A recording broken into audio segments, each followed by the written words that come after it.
bonsoir fidèles téléspectateurs. Bienvenue à ce nouveau numéro de l'émission Dictionnaire de la santé.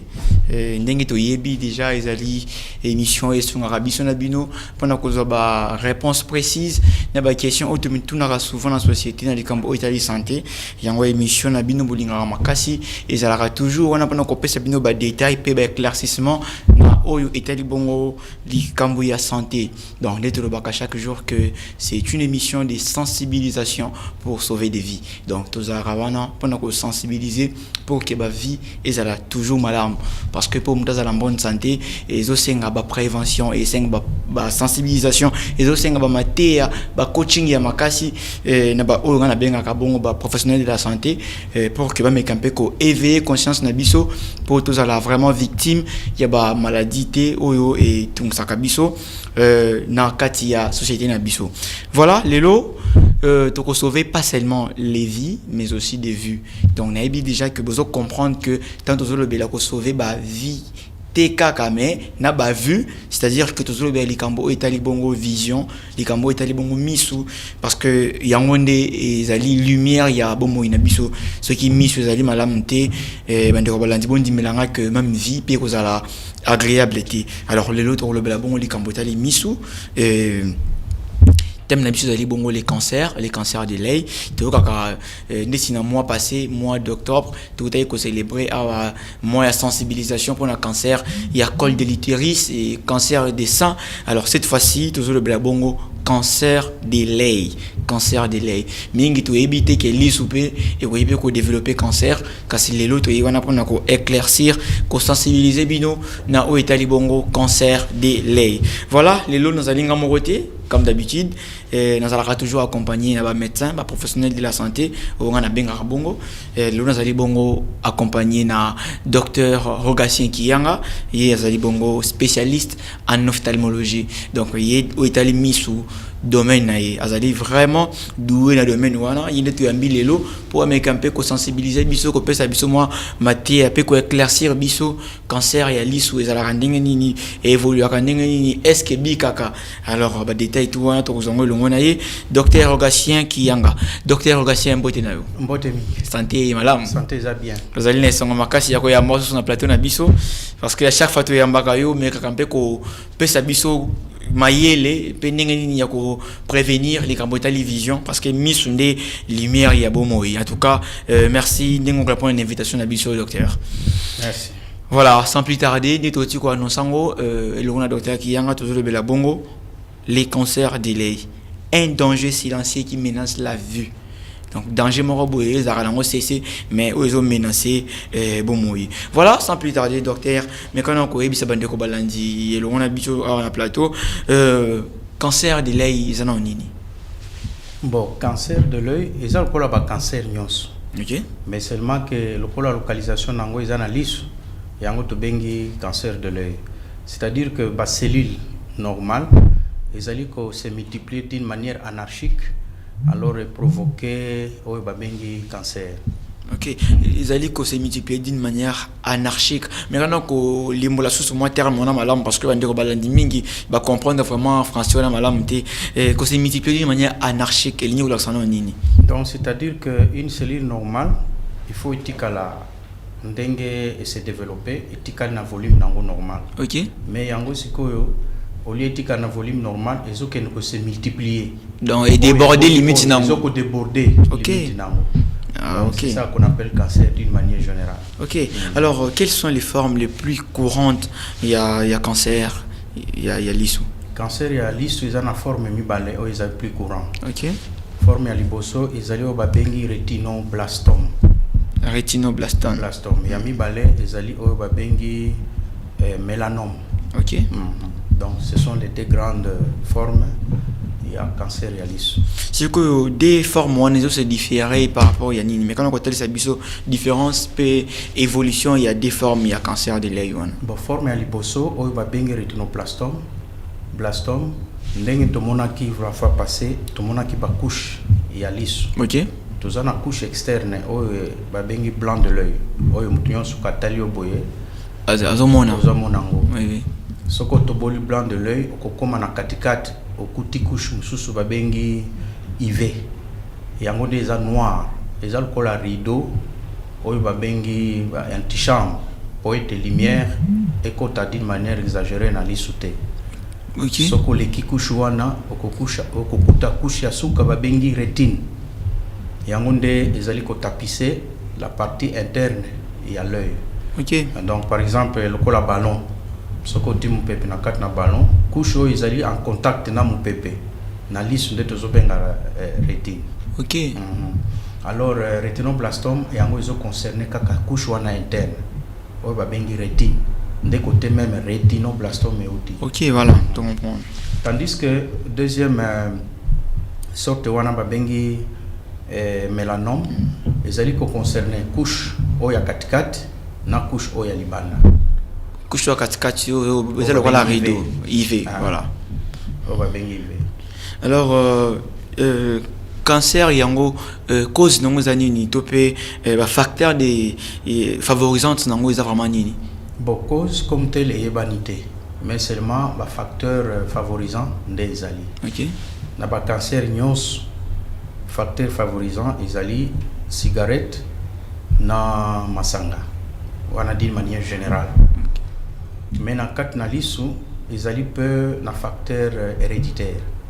C'est-à-dire na kat na famille ce qui ba problème ya ba cancer ezalaka mwana moko pe ako développer yango. Ah bon? Oui. Et autre facteur, ils ont exposition excessive dans les rayons ultraviolets. Des rayons voilà. Ultraviolet, rayon où il y a mouille, rayon où il y a radio. Ce qu'on va dire, c'est l'examen à radio, soit moukou et boukani, et à moutou, tout ça. L'effet d'être exposé à ces rayons-là, ça peut provoquer la rétinoblastome. Ah bon? Oui. Ce sont là les facteurs de risque. Le belipeli quand il y a cigarette na masanga. Est-ce qu'il y a un peu et dit que la paix moko il y a des facteurs qui favoriser cancer à niveau alice? Non, parce que plupart il y a cancer de la rétinoblastome d'abord. Couche ils allaient beaucoup plus atteinte, ils allaient banamike. Pour la banamike bango ba fumagate ba melarape masangate, ils a penza concerné té. Mais beaucoup plus ba facteur favorisant. Mais il faut encore ajouter na kati ba facteur favorisant na lobaki makambo héréditaire okomona mwana moko soka botami azali na miss oleza la partie noire oleza la noire ya ye ezali grise la botami nango bongo déjà bongo eza grise wana c'est un des facteurs favorisants ou soit ezali bleu moi mutu moko azali na miss na eza bleu par rapport à ezala noire c'est encore un des facteurs favorisants ou alors couleur verte. Donc c'est parmi tous ces facteurs-là. Mais au Italie, la couleur, il y a mis tout le monde a même de cannabis au mindele, bango, abota déjà bongo mis bleu, vert, bongo c'est que ça beaucoup plus exposé n'a que développer cancer. Exposé, oui. Ba mindele va développer comme cancer, même cancer sous taille misouté. C'est pourquoi que ça il y a aussi un facteur héréditaire par rapport à la race, etc. Alors, docteur Yeb Sabisonano, cause, pardon, le bec déjà cause, au titre le bec, quand on connaît à Banamiki, cancer wana et touche à beaucoup plus tranche d'âge nini. Que ça soit, il y a rétinoblastome, topé, il y a mélanone. Entre les deux types, on a cancer, nous sommes balés, et il y a beaucoup plus tranche d'âge nini. Bon, rétinoblastome, les autres Banamiki, mais il faut retenir que mélanome, il y a un mikolo Banamiki pesate. Ah bon? Donc, c'est entre 3 ans jusqu'à 12 ou 13 ans. On a un rétinoblastome. Oui. On est à Mikoloté. Banakaka. Ok. Et pourquoi Banakaka? Oui, c'est ça. La cause est connue d'eux.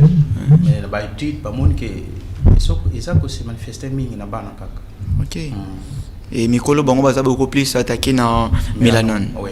Et pourquoi seulement Mikolo va voir mélanone? Mélanome. Oui, c'est-à-dire que... C'est un mélanome? Ok. Mélanome. Voilà, mélanome. Comme mélanone. Mélanome, voilà. Donc, mélanome idéal, dès que tu as cause, il y a beaucoup plus d'exposition. Le rayon ultraviolet. Plus azali ko s'exposer na rayon ya moi, plus azo kenda ka examen ya radio. Donc, tout ce temps où ils vivre sur terre, ils sont beaucoup plus exposés à moi, à musique. Exactement. C'est dans ce sens-là. C'est comme un petit mot, il qui m'a dit, docteur. Moi, il a déjà. C'est pourquoi, Oyo, tout ça, que le belango, mikolonyo, lunette. Tout ça, la lunette, bengi. Mingi balobaka pa na biso te okomesa na lunette wana misu moyete za na misu na yokaka ndenge wana so komesa ni misu lunette otika libela pamba alors que c'est un moyen de prévention ezaka ka prévention ya makambo eloka kokota na misu te tout ça rayon wana ultraviolet ezokota tout le temps et que développer cancer. Et c'est pourquoi na ba mindele omona muntu nyonso presque alata kana lunette. Bokoma biso tokobanga ba mindele moko fabriquer lunette aolata yango. Soki ya zai ko lata te azo fabriquer pour na biso ba noir ndeko loba c'est suspect pourquoi bango balata. Donc c'est un peu ça. Vous avez de lunettes qu'on appelle photogré anti-reflet ou alors anti-lumière bleue. C'est ça rayon ultraviolet. Donc à table aux autres travailler des hôtels que le bel comme il y a scanner wana à table on va travailler à kuna sur la lunette wana bah vous allez protéger ils sont protégés. OK.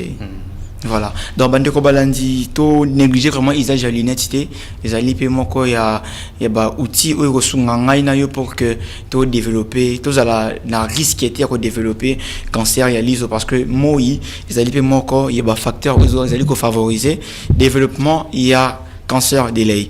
Docteur Rogatien, mais n'engagez pas que signe déjà cancer comme qu'on développe mais quand on teste même premier signe nan oyo bande ko comprendre déjà que soit sentir en à qui mamba on pona ko talisa ni si signe par exemple. Bon, toko bandana na oyo ataka mingi bana mike. OK. O ba bengi retinoblastome. Signe oyo penza ekoko tinda bapote ba mema mwana no kipa spécialiste. Ezali en présence de la lumière, on a un reflet blanc dans la liso, soit dans la torche boye, même à un appareil, il y a photo. OK. Quand on a une photo, on a liso moko ibimi lokola na moi tâche moko na katikat et c'est sous ibimi normal. OK. Ces reflets là, ce n'est pas normal. Il faut quand même moi un spécialiste pour qu'on ait ça. Mingi si on quand on a une photo, tout on a tâche moko izubimaka na photo na liso moko. Okay. Est-ce que c'est un reflet normal ou alors c'est un c'est beaucoup plus important. Si vous avez un stade il y a moyen de traiter. Ici, on a sauvé vie. Il y a l'ISO. C'est quoi ça, la ligne, il y a premier signe. Voilà. Premier signe. Donc, en dehors, il y a torche, il y a lumière, il y a appareil, il y a photo. Même il n'a pas un coco fixe, qui s'est développé et commis beaucoup plus avancé. Au côté de la tâche, moi, ils ont 4 yalis sur ya moine. Tâche, bien cause à peine si ma forme, il y a pembe. Au na partie noire. Oui. Vous avez comme fenêtre à mouquet. Fenêtre wana, ils ont tâche pesa ils ont mais ils ont différent na tâche ya cataracte. OK. Aux yeux moi tâche wana kende na inoki, surtout ceux qui ont analyse moko. Kende na inoki ba kende otala. Est-ce une cataracte? Est-ce que c'est depuis un rétinoblastome? Est-ce que c'est une tête de la cornée? Etc. Donc, les spécialistes doivent déterminer ce qui est le rétinoblastome à cause de mesures très urgentes, très rapidement, pour qu'il ait développé un bébé sali sur mon athée. OK. Voilà des premiers signes. Dans les gens qui pesa. On a pona bana. Pona bana. Et bon, on a deuxième forme, il y a mélanome. Il y a bakolo. Mélanome okomona kaka na partie noire wana okomona partie moko ils a décoloré ou bien ils a beaucoup plus coloré que le reste na utala boy kaka mais côté oignon c'est dans même place moko ils a beaucoup plus foncé. OK. Ça c'est un signe d'alerte. Il faut vite comme on a spécialiste pour qu'il ne utala est-ce que ce n'est pas déjà un mélanome qui commence pour ba mesure aisément et se développer et qu'il ne peut attaquer l'ismo bimbate. Et ça a pas micro signe encore. Oui, parce que y a un tolobaki mélanome, ils ont pour bakolo. OK, voilà. Rétinoblastome pour na bana mike. Na bana mike tolobeli mais na bakolo tache wana. OK. Alors il dérange la vision té. Ni si pour na bana mike ni on attache à pembe wana, il dérange la vision à bana té. Tache à pembe déjà ils ont dérangé vision. Mais oh ya bakolo, moi décoloration, dépigmentation il y a partie noire wana. Il y a un déjà la vision té ceux qui ont no ibandeli sauf ce qui est développé comme un stade beaucoup plus avancé. À ce moment-là, vision est causale atteinte. Voilà, bandeko balandi yum tozolanda biso déjà au remarquer mo ba signe au docteur Otikope ça et pas à moi et pas à ndeko et pas à proche aux alakanaye c'est déjà les temps aux en attendre yo somba texto soit comme la biso na WhatsApp na numéro zali affiché wana au tout ni question na yo opposer problème na yo docteur azali wana permanent pour nous répondre en direct peut copier ça au ba directif ni oyo il faut qu'on soit tant au moins déjà moi ba signe au docteur Otiko indiqué. Voilà docteur to kenon siko na ba symptômes vraiment proprement dit symptômes vraiment il y a cancer de l'œil symptômes proprement dit surtout bandina rétinoblastome au commun na moine ils allaient na conjonctivite donc ils allaient irrité ils a rouge mais rougeur wana appliquer baki sindenge nyos mais aussi la rougeur wana si la kate c'est suspect. C'est un des signes ya rétinoblastome. Mais kamata mwana kende na enoki, yebisa docteur, li sur mwana izaka rouge. To saleli bakisi to ken hôpital boy izaka rouge et si la kate. À ce moment-là docteur a kuzwa bonne note pour asala ba examen approfondi pour na ko déterminer rétinoblastome. Donc ça c'est le premier signe. Okay. Mais mingi le kaka inaperçu. Croyant qu'ils a conjonctivite. C'est tout ce qui est coïncide dans la conjonctivite voilà. Donc il faut embrouiller ote to kanisa ki kaka Apollo kaka mais oh y a aussi la tête c'est une coïncidence kende na mbangu ba approfondir ba examen pour na koyeba ce qu'ils appellent rétinoblastome bazo mesure urgente pour na kopikisa mwana. Ça c'est le premier des signes. Le deuxième ndé okopé ça ba signe otolobaki ba bengango les cocori c'est-à-dire taches blanches ou ils allaient visibles soit boyé soit na appareil à photo soit na torche donc ce ko braqué na liso comme na tache wana apparaît mais na liso exact c'est un signe qui montre que vraiment il y a un rétinoblastome qui est en train de se développer. Alors le signe qui est presque au stade terminal ils allaient liso et vimbi et bimi penza libanda na mo apota likolo parfois même partie noire wana elongwe. OK voilà. Wana sikoyo. Je pense que si on mona bana oui, parce que na bosana peut copier ça ba image wana na régie pour que ba me ko balancer les biso. C'était plus important que ba population ba mona image wana. Donc lis est bombé comme penza monene bimi libanda et salipota a wana corner peut-être même corner ya noir c'est longwe. Oui. Donc wana des stades ils beaucoup plus avancé presque stade terminal wana lis au mona sauté à ce stade même traitement peut-être ce cas na chance à qui réussir kolongola lis mobimba mais ce qui est déjà métastase c'est un peu tard alors wana même la vie est causala endommagée dans le bélango le traitement voilà. Donc c'est ça le symptôme on a symptôme pour rétinoblastome surtout qu'il a mélanome kuna kokuta tache wana otolobaki partie ya biso noir il faut eza la couleur moko oui mais ce que moni partie moko eza la couleur différente dans le reste il y a cornée c'est que c'est le signe de mélanome. Donc à ce moment-là, il faut déjà qu'on ait un spécialiste à qui nous allons examen, puis nous avons un traitement approprié. Deuxième signe, sous ces Hollandais, ils ont l'hypersensibilité à la lumière. Et aussi, comme on a monté à l'objet, ngana monaka er moko na zo mona ba mine zo pela na liso et peli kufi c'est un signe qu'il y a mélanome. Donc nous surtout à monaka ba signe wana que na kat na liso voilà image yango wana docteur image yango wana monique le reflet à liso l'œil côté noir voilà l'œil droit oui déjà le cola moi c'est moi lumière na kati voilà moi reflet moko ya cola chocolat voilà côté reflet égalité voilà c'est ça le début de wana pona bana ndo le bela OK non c'est ça vraiment merci beaucoup Régis forme mususu wana soko izali oya lisu si vimbi na mo pota ba ko kipe ko projeter pour o ba ola na biso ba comprendre voilà donc e bandaka ndebo avant e koma munene wana OK donc tout ça que le bac pour un adulte signe mususu oyo pe elekaka inaperçu ezali présence ya minda na kati na liso ba étoile ndesi mwa ba ikufi epeli ikufi soki mutu aye soki oyoki ba plainte wana il faut kende mbangu c'est un des signes ya cancer ya liso oyo babengi mélanome.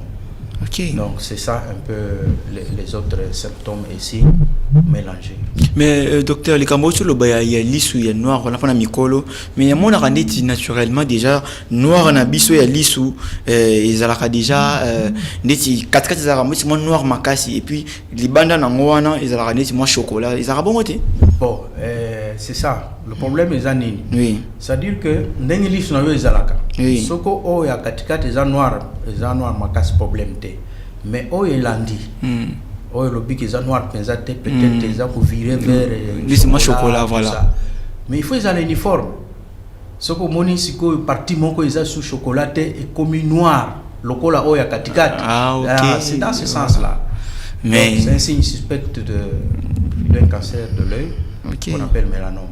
Mais nanga moko boy docteur mais normalement na ngote na ko mi mona lisu na ngati alors na ko sa ndenge ni mpona ko yeba ke quand même na so développer déjà ma basigno yango tozo lo bana population oza na ndeko na yo oui tango moni ozo observer ozo tali miso mais côté nyonso eza na couleur mo be parti moko eza na tache tolo yokaki docteur moko ya miso ozo lo ba que il faut vraiment que ça la investigation et koko za la cancer ya lisu.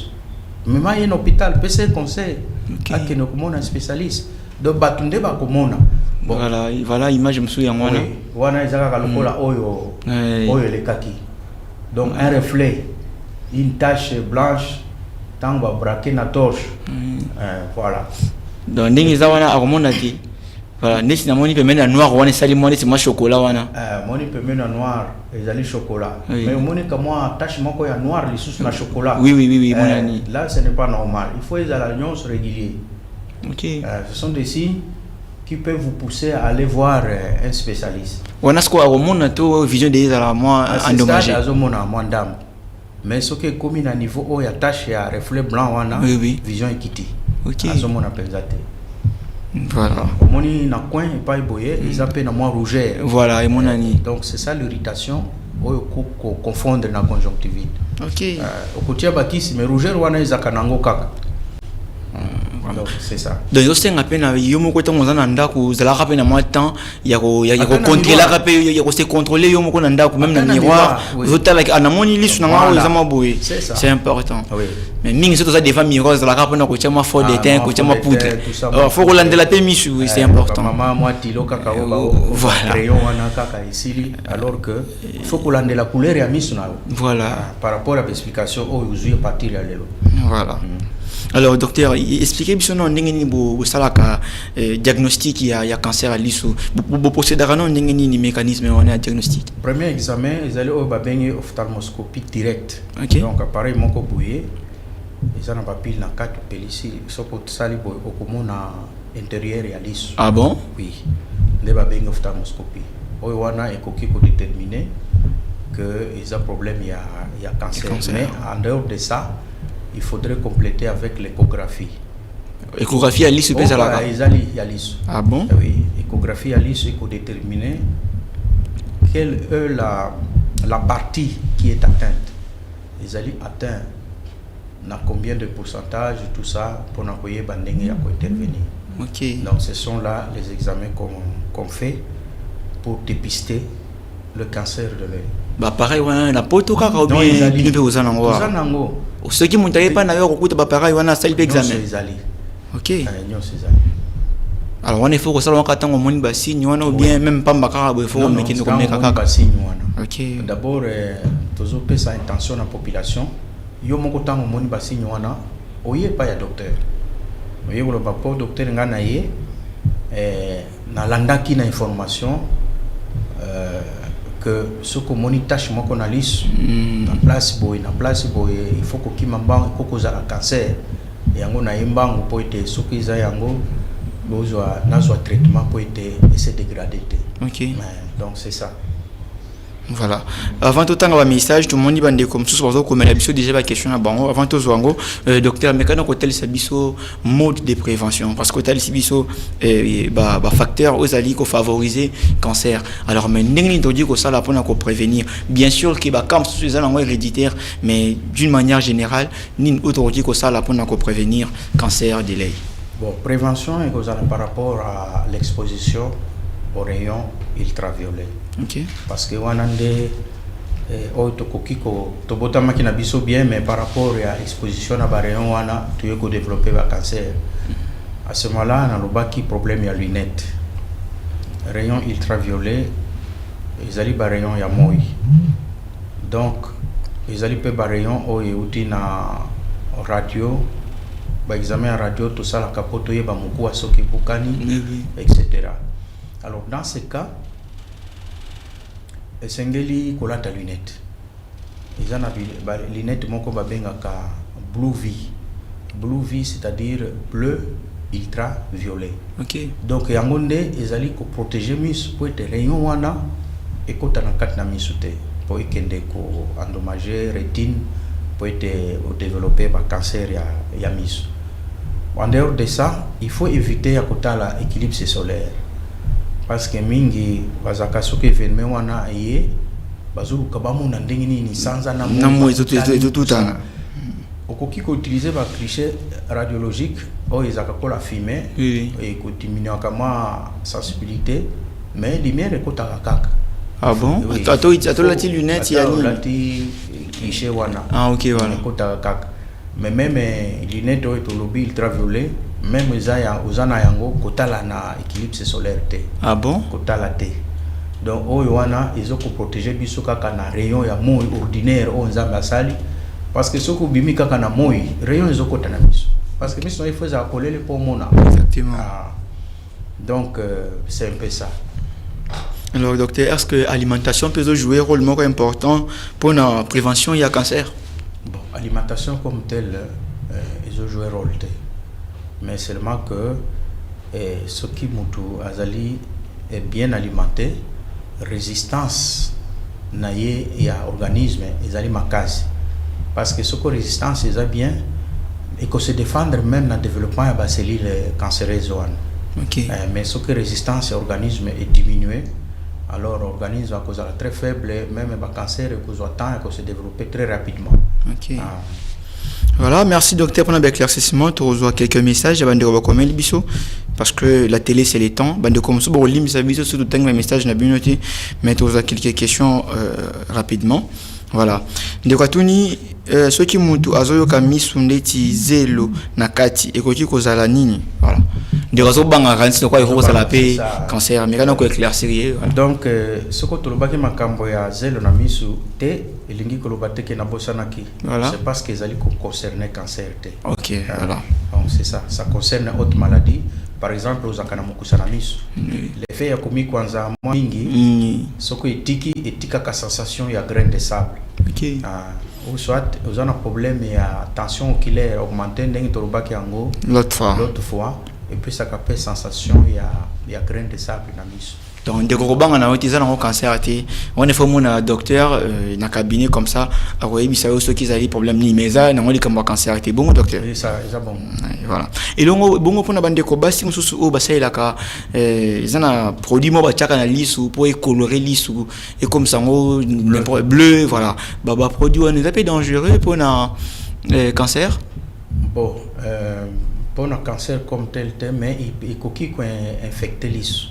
Comment docteur? Donc produit wana na oyo babengaka moi balinette moko ya mike ba posaka sur l'œil. OK. Ils appellent la couleur wana couleur bleue. Ah bon? Ce que ba posant on a mis c'est comme sango bleu. Oui comme sango bleu. Babengango ils ont un terme moko wa babengaka ngo. Donc eloko wana il faut ko éviter parce que biso tozali na kati na zone oyo tozana climat chaud, oui. Tempéré. Donc climat na biso ezali propice ya développement ya ba microbe. OK. Bato batiaka ba goutte bleue, batiaka ba lentille. Voilà, lentille. Ba batiaka ba lentille bleue. Bazali bato bazana poto, ici ka climat ezali frais, développement ya microbe eza penza makasité. ceux-là, ils peuvent supporter. Mais il peut y arriver que tant que tu l'as tué, et parce que balongola kapé yango. Ah bon? Tant que vous tentez que l'ongola allait provoquer ici quand il vendaki décoller couche moko ya cornet ça li pota. To sito ya Mbappé battu belé ndengwan. Ah bon? Pota wana s'infecté tout ça et commis makambo belé. Donc il faut éviter ba goutte bleue, il faut éviter des lentilles bleues. Mais ils ont fait ça cancer seulement que peut provoquer ba pota pena infection. Ok, voilà. Merci docteur. Alors tout le belasico au traitement, ni traitement il y a cancer de l'œil et salimaka. Bon, traitement ils allient dans 3 sortes. Tout ça d'abord un traitement on va bengi cryothérapie. Cryothérapie. Tout ça un traitement va bengi thermothérapie. Traitement va bengi chimiothérapie. Donc 3 traitements. Cryothérapie il indique que l'oba injection il y a glace na kati sika tumeur ezali. OK. Donc ezali mingi ba développer kango na première fois ezali ba israélien. Donc maika oyo uti yango na frigo ikomi glace na kati na appareil. Sika appareil wana ezali na mwa tige ezali kola sonde ezali na kola tonga. Tubi yango ti place tumeur ezali ou injecter ndenge to tiaka tonga ou injecter glace wana ti place tumeur ezali tumeur kufa yango moko na humidité wana. Ah bon? Oui, c'est un traitement israélien qui a développé la minité, c'est très efficace, même le cancer du sein, etc. Kaka glace ou ya mayo kaka. Tout bi kaka son de wana bazola ndelango na écran. Oui. Pour na koyeba place tumeur ezali ce qu'on son de comme musical tumeur ezali aller ba pomper glace wana. Alors na fraîcheur wana moi glace wana ibumaka tumeur développement tumeur et kufi nango pe c'est fini. Et kozonga pe société si. Et bon temps glace wana aussi là ko bimande ni ko tikara salis te eko ezamite. OK. Tango eko nyangwa mai tikali nango mai pe ça sopre na kati alisu mai ezali. OK. Eko sangana na mai mususu ezana kati na lisu. OK. On a premier type il y a traitement. On a premier type babenga ou cryothérapie. Cryothérapie. OK. CRYTH etc. OK. Donc deuxième volet à traitement babenga ngo thermothérapie. Thermothérapie. OK. On est allé contraire à cryothérapie. C'est-à-dire quoi? C'est-à-dire thermo desika comme thermomètre euta elingi koloba chaleur. OK. Donc au lieu à injecter malili ben injecter chaleur. Chaleur wana itumbi place cancer ezali cancer kufipe. Parce que chaleur on va représenter na objet nini on va utiliser pour créer cette chaleur wana. On va benga laser. OK. Rayon laser. Donc rayon laser ezali ba rayon moko je pense mon nango même na ba film. OK. Oh ce qui est l'équipe arme moko ezali ezokata objet nyonso rayon ezokata objet nyonso eza tellement na chaleur makasi. Chaleur wana ezokende kuziki sa partie wana cancer ezali. OK. Donc ça qu'on appelle thermothérapie. Alors yasuka chimiothérapie eza siko kiss. OK. Donc kiss wana ezaka mingi injectable. Ba ko injecter directement ici ka cancer ezali. Oui. Alors kiss wana pour attaquer les cellules cancéreuses peut bébiser. OK. Mais seulement dans tout ça, il faut être à la découverte à temps. Ce qui m'a retard, moi négligence, c'est côté de comme un stade où les soucis vimbi et comme bimili banda, c'est trop tard. À ce moment-là, on est au na traitement yasuka au quatrième volet babengi exaltération ou bien énucléation, c'est-à-dire au longoli sous mobimba. Boaki. Donc il bébé déjà moyen de récupérer la société. Moyen pour récupérer ça. Parce que tant que l'on va remplacer la nini. La vérité quand vide. Soit bâtiment prothèse, lisse mon quoi plastique pour épaisser ça moins esthétique. Ah. Ça est vraiment compliqué. Donc énucléation. Mi tika la cas vide. Alors vide wana yango ba protéger kango kaka na cache A. Yango mona ka batu mususu même na ba film mais yazana cache na moko liste moko ezomona moko bazipi yango na eloko za cache A ka alati yango ko la plastique bo et c'est tout. C'est pour éviter que cancer et le kanamiku a ezo cerveau tout ça. À ce moment-là, il cause la trop tard, mutako kufa. Vraiment. Voilà. C'est ça. Bandeko balandi zali vraiment ngai ça rara mutema pasi à chaque fois tozo ya ba métier en zolo bela makambo ba risque ba danger ba maladie ya ngomoni tina émission ozali wana pona ko aider biso na bino tozalaka toujours prévenu na ba maladie poto comme na ba niveau et ba conséquences wana ti donc ndenge toujours métier ba lobaka une fois maladie zali ils allaient découvert tôt. Alors, la minute où on a peu chance il y a guérison, ils ont déjà dans quelques pourcentages. Alors, une fois au moins déjà signe au médecin d'aller là, ça a vraiment effort. Il y a comme on a corps médical pour que balande là yo, ça la examen aux alliés approprié pour que aux soit guérison là yo. Docteur, est-ce que cancer de l'œil vraiment ils allaient curable de médecine moderne? Oui. Quand on a traitement d'un autre énuméré en haut. C'est fini, c'est développé sous terre. À condition qu'on va découvrir avant. Wana écopé sa occasion pour mutotika la liste na ye. OK. Mais ce qui est commis très avancé, ba olongola liste mobimba. Tikali na vide, bande ko la ta cache e. Ils auraient pu mis sur une balai bien liste marokaka. Bon, mingi banana na liste moko. Donc, pour éviter mécanisme zamba sala pour que mutuaza la pensa privé na biloko nyonso malemba à mon côté. OK. Même tension à mis ndenge to mona kango turwa. Oui. Takaka mingi na no liste moko. Ah liste bon? Moko pende kufa avant. Ah bon? Oui, c'est pourquoi ce que vous avez l'habitude ya kokanga ka boité, otala soko vision ya côté moko izo kenda ko diminuer, kostuka boy comme trop tard liste moko essaie kufa kala. Vraiment. Oui, mususu peto yaki ou découvrir na kati ya consultation. Aye ono division nga est diminuer. Tant tout ça parce que examen ça ne maka est pareil.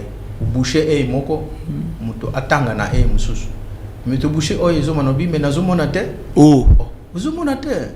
To boucher to longoli cache e to tia côté na komi commande. Do azakane na liste moko mona kate. Il m'a osé battre.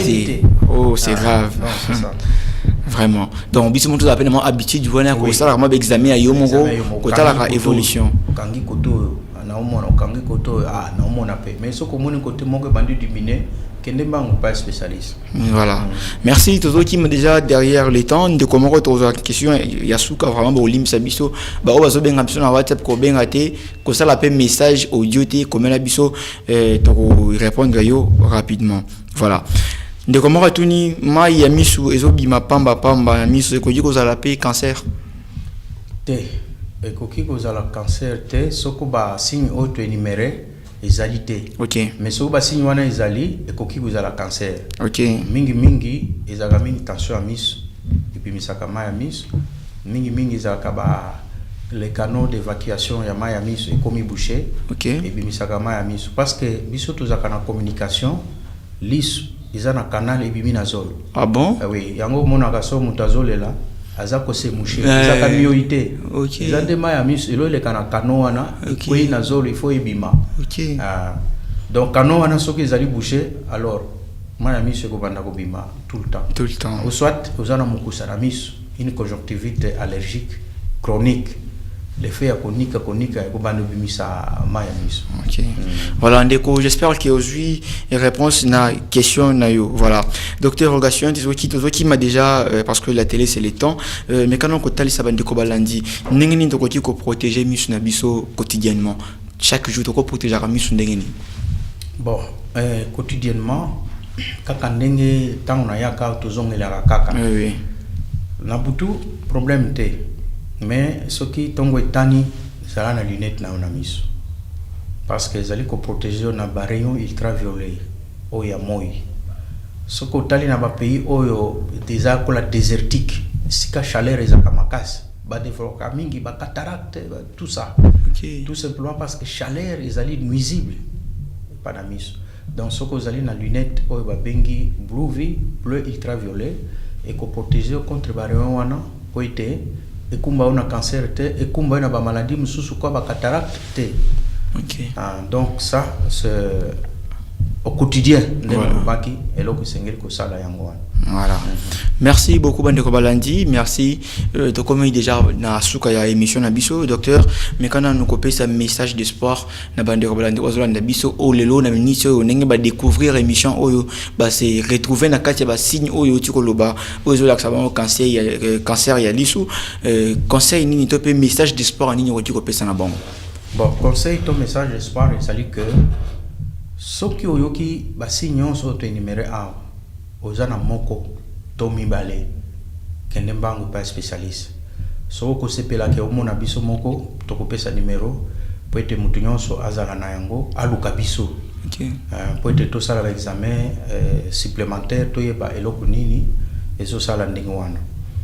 Donc de deux kozala paniquer parce que na ba étude la kisi ke 90 à 95% ya bato bazana cancer ya lisu bazobika. Ah bon? Oui, contrairement il y a pas cancer mususu. Donc heureusement nzambe côté wana sala ki to éviter mécanisme ni na tiaki na miso. Donc ce que traitement ndenge to numéro yango awa soit cryo soit tera soit bakisi ba injecter na kat na lisu cancer na yo ekosila. Mais ce qui otiki yango ekomi na stade oyo malheureusement to la kisi yango te même prochainement to la kisi yango. Exactement. Ce qui ekomi na stade c'est trop tard. Il faut ba longola lisu mobimba otikali na moko na vide na kati parce que loko ko remplacer ekozala te. Ba remplacer ga mingi soki basali o ba benge viscération c'est-à-dire ba longoli kaka ba biloko ezaka na kati na lisu ba tiki poso ya libanda. OK. O wana nde ba kokotia prothèse. Mais ce que balongoli na poso batiki vide cache et kaka donc tika na lisu moko. OK. Donc c'est un peu ça bato babika kana cancer mais yeba ba signe to lobi kende ma pas spécialiste. Donc et au sein on kende ko entité non entité kaka ce qui ba to yepa na yo guérison zali.